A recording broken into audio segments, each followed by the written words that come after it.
नमस्कार दोस्तों, आपका हमारे चैनल में स्वागत है। पितरों को प्रसन्न करना है तो श्राद्ध पक्ष में अवश्य सुने जोगे और भोगे की ये लोक कथा। जोगे और भोगे दो भाई थे, दोनों अलग अलग रहते थे। जोगे धनी था और भोगे निर्धन। दोनों में परस्पर बड़ा प्रेम था। जोगे की पत्नी को धन का अभिमान था, किंतु भोगे की पत्नी बड़ी सरल हृदय थी। पितृपक्ष आने पर जोगे की पत्नी ने उससे पितरों का श्राद्ध करने के लिए कहा तो जोगे इसे व्यर्थ का कार्य समझकर टालने की चेष्टा करने लगा, किंतु उसकी पत्नी समझती थी कि यदि ऐसा नहीं करेंगे तो लोग बातें बनाएंगे। फिर उसे अपने मायके वालों को दावत पर बुलाने और अपनी शान दिखाने का यह उचित अवसर लगा। अतः वह बोली कि आप शायद मेरी परेशानी की वजह से ऐसा कह रहे हैं, किंतु इसमें मुझे कोई परेशानी नहीं होगी। मैं भोगे की पत्नी को बुला लूँगी, दोनों मिलकर सारा काम कर लेंगे। फिर उसने जोगे को अपने पीहर न्योता देने के लिए भेज दिया। दूसरे दिन उसके बुलाने पर भोगे की पत्नी सुबह सवेरे आकर काम में जुट गई। उसने रसोई तैयार की, अनेक पकवान बनाए, फिर सभी काम निपटाकर अपने घर आ गई। आखिर उसे भी तो पितरों का श्राद्ध तर्पण करना था।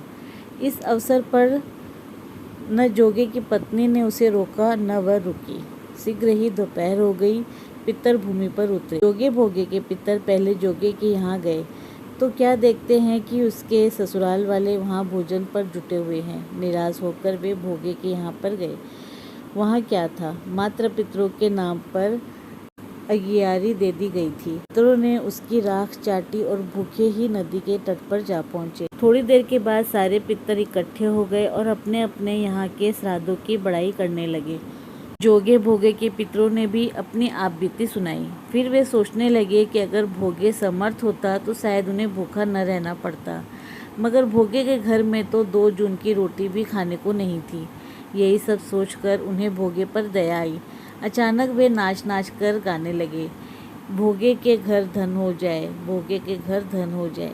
सांझ होने को हुई। भोगे के बच्चों को कुछ भी खाने को नहीं मिला था। उन्होंने माँ से कहा कि भूख लगी है।